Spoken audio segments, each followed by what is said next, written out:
right? So Marx comes into being at the advent of industrial capitalism. We're seeing the steam engine, the spinning jenny, things of this nature, right? We're here in the full development of financialization, AI, computer production. There are robots in factories and people overseeing them now. This is a whole new ball game, and we need to understand how this process develops using dialectical logic, right? And this brings us to new things happening, right? It brings us to the relationship working people who are creating no surplus value over a giant section of the economy, service sector workers, professionals, etc. Right? It leads us there. It leads us to tech production. Oh, I'm sorry. It leads us to them in contradiction with finance, right? Second form of exploitation, debt taking on a primary importance. It leads us to computer production. And this is what I really want to get into because Carlos wrote a paper recently and it made me have to go back and reassess a part of my reproletarianization paper, which I did, by the way, because what he brings up are these two concepts, absolute and triple exploitation. And I want you to explain them, Carlos, because it's your concept. But I just want to say that understanding this is understanding the forces of production outmoding the relations of production. This is precisely what Marx was witnessing a lower form of, right? A less developed form of. Go ahead, brother. Yeah, thank you so much for that. So I wrote this maybe a week ago, a little bit over a week ago. Um, it was jotting down ideas that I've had for quite a while, and I encountered a statistic from Harvard Business Review that talked about the fact that the industries that are collecting and selling data are making 200 billion in profits, and it's only going up. That was 3-4 years ago. It's gone substantially up since then. So it led me to think like, well, where is this profit coming from? What is it that they're selling? Well, it's very clear that they're selling data. It says it in the name. What they're collecting and selling is data. But what's that data? Where does it come from? Does it just stem out of a void and they just capture it from the void and then sell it? No, that data is produced by us. It is our activity when we are in what we would consider leisure or working. But whenever we're interacting with technology, whether it's our computers or our phones, this is collecting data. And all of this data is then sold.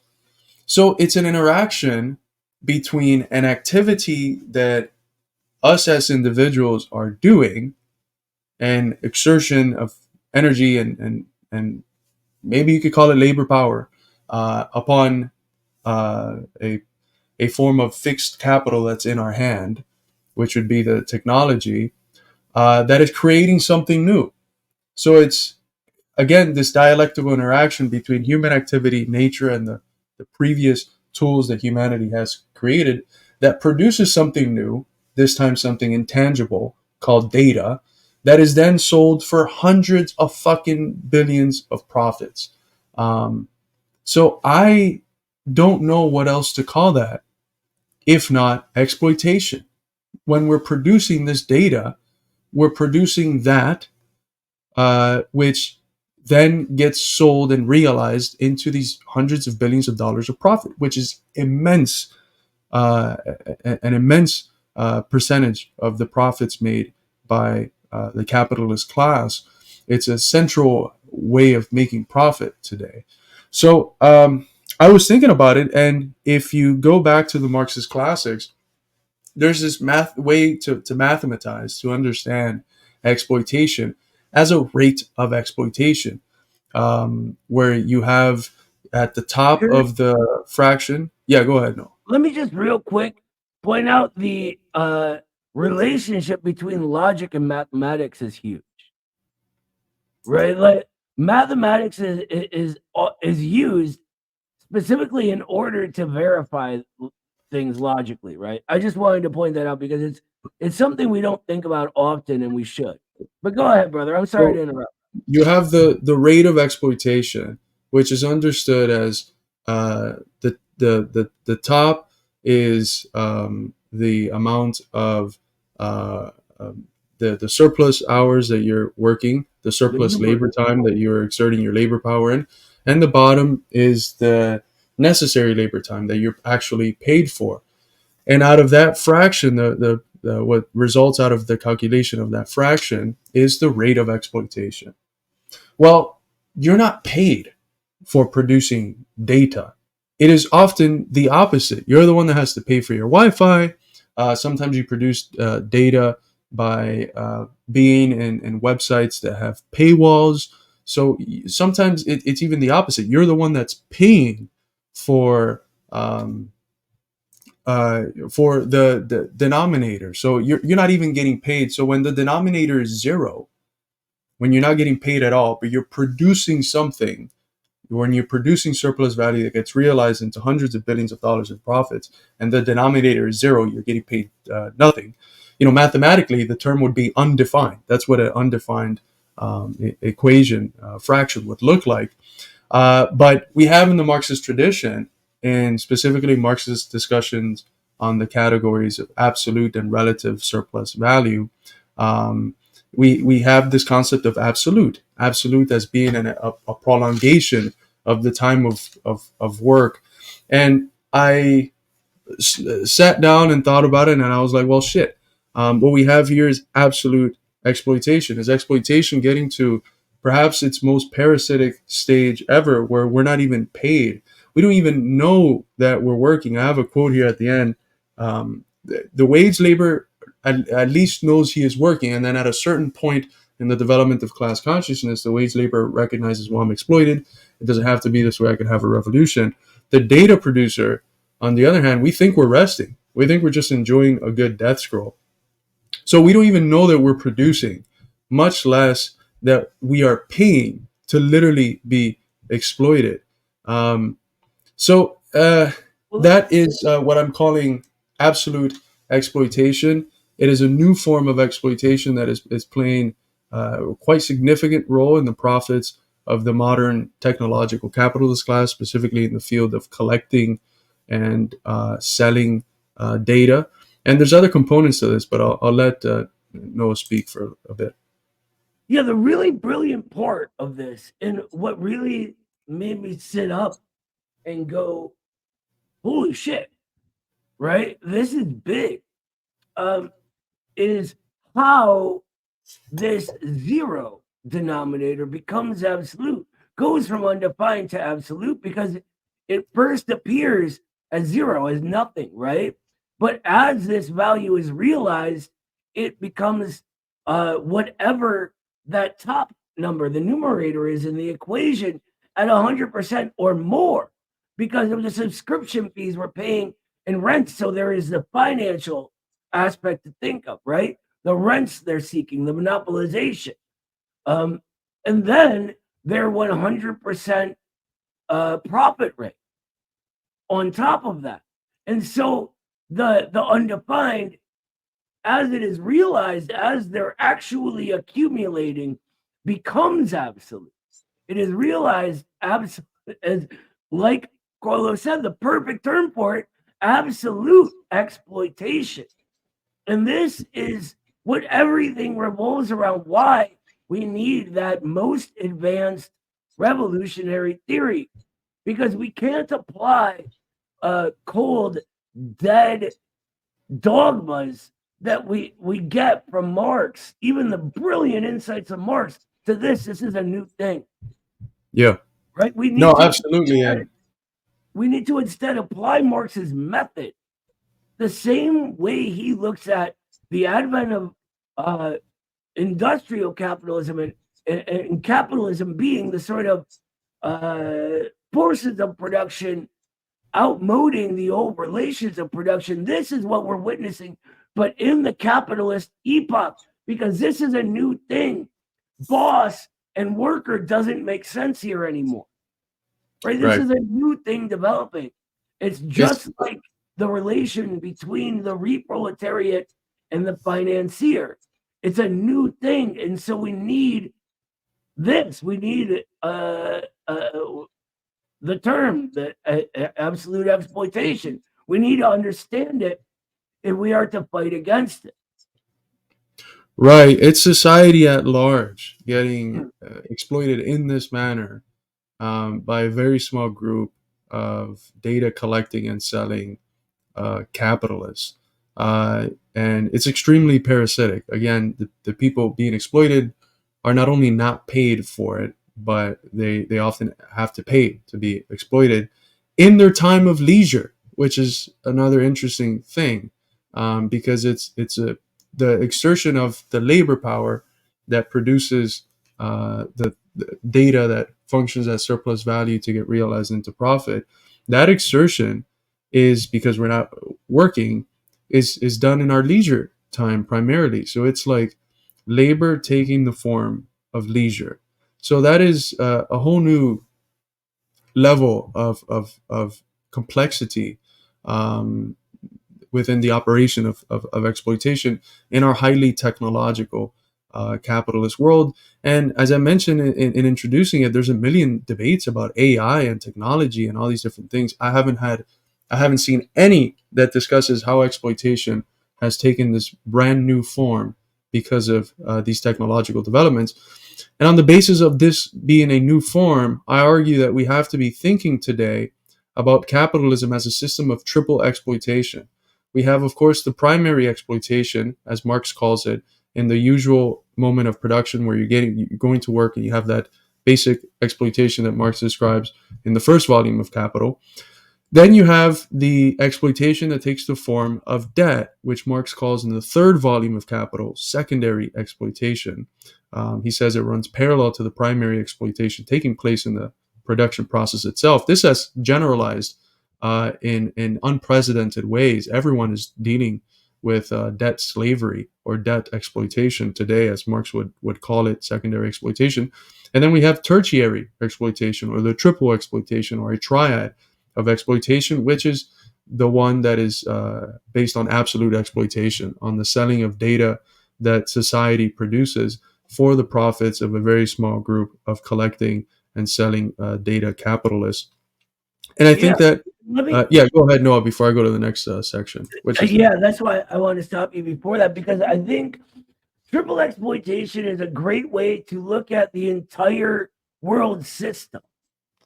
And this is one of the reasons I think uh, a very broad based coalition and working with a lot of groups collectively on what is going to become this American Marxism is going to really help us with.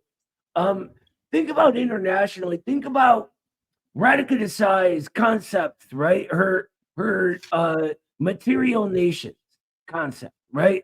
And the focus on global geopolitics, because global geopolitics operates on this first form of exploitation primarily.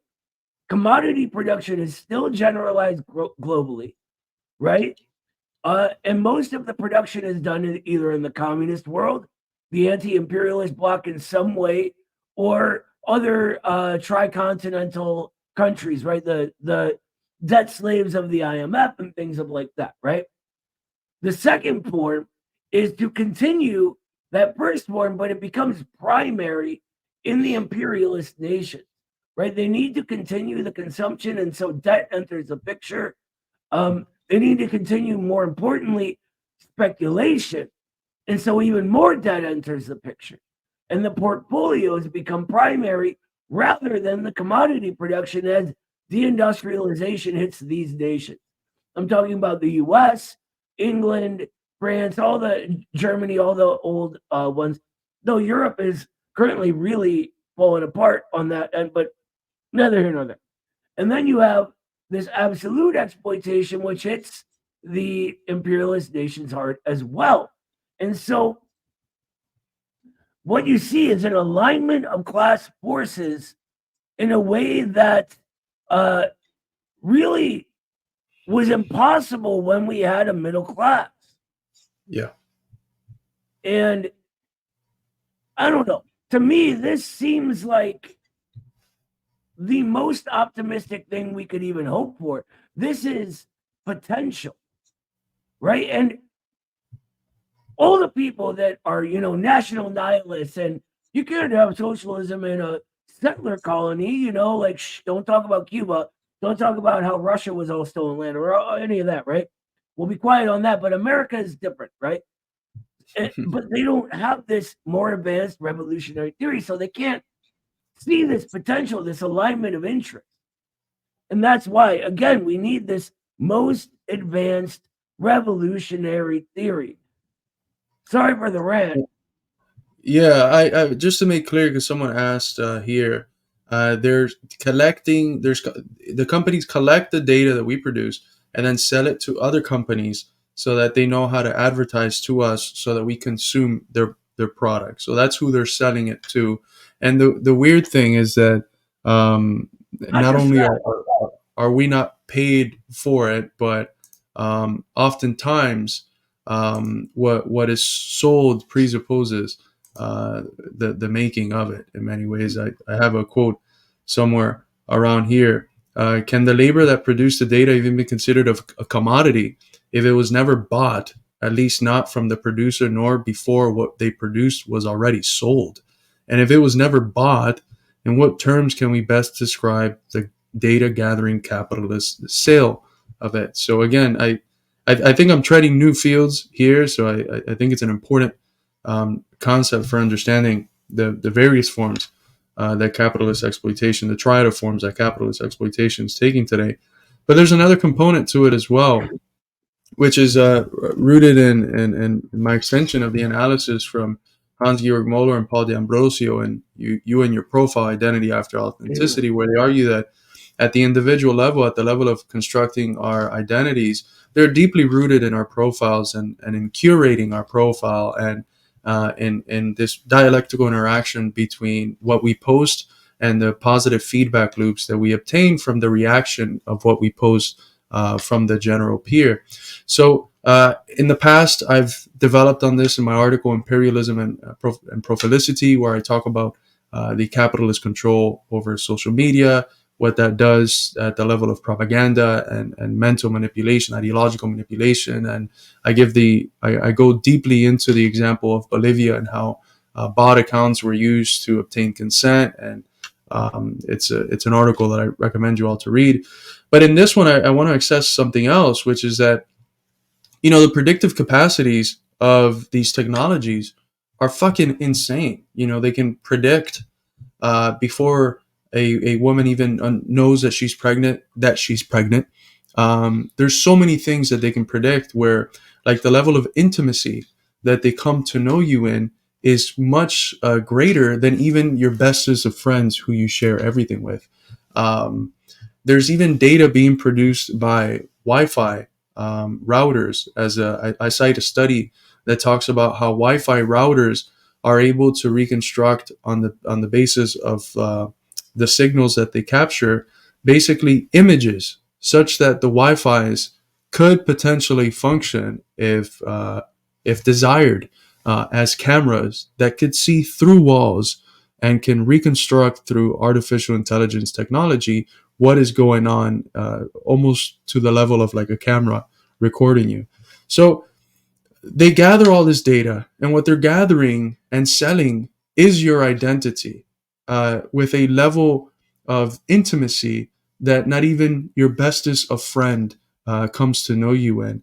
And I think that at the level of how despotic, how authoritarian, for lack of a better word, how dictatorial, a word that's more so in our tradition, how dictatorial the ruling class has become, it has never been this bad. These companies, as I mentioned here, these companies have the power to watch us in our moments of leisure, a power unmatched in the history of class society. No despot of any ruling class in history has ever penetrated the lives of the exploited and oppressed with such profundity. Unlike in the old days, the security state, as some call it, the deep state, no longer needs to come within any proximity of your cell phone, the device through which we curate our identities, to tap it. The security state doesn't even need to come into your house to place cameras to spy on you. As has been shown through various studies, advanced artificial intelligence is capable of turning routers into cameras that see through walls. And that's a specific quote from a scholarly paper that's cited in the study that I linked. So, dystopian novels, the novels of the last century, are no match for the reality of 21st century capitalism. Barbarism is already here, and only socialism can dig us out of it. And I think that last bit is so important because realize who these people are that have access to this technology, that are using this technology, right? And when you think about that and the level of how advanced it is, excuse me, ultra left Maoist LARPs just become silly, right? If we need, first of all, this technology needs taken from their hands. It needs exposed to the public, and the public is everyone is the only people you can trust with it, because you can't trust anyone with it, right? And so if we're thinking about how to genuinely do that, the whole blowing up your neighbor's swing set or carrying AR-15s around to do security at some lib protest, all that kind of stuff has become counterproductive. We need to be serious about a political solution, because if you're doing that kind of thing, they already know it. If you don't understand what I'm saying, they can reconstruct what you're doing through your router, right? That is gigantic, based on what you're putting out there as your profile and all of that stuff. These AIs are so much more advanced than like Chat GPT and the other fake shit we're given, right? So what we need to do is be professional, be realistic, and figure out a way to get people together. There is no other way to do it. None. Absolutely, man. And for those libertarians that are always talking about Big Brother, that's should give you a good reason. Who do you want this socially produced data to be controlled and profited by? Do you want it to be a small group of people, or do you want it to be, democratically controlled by society itself for the purpose of serving society and improving our lives, not just exploiting us in our times of leisure? So, Noah, do you want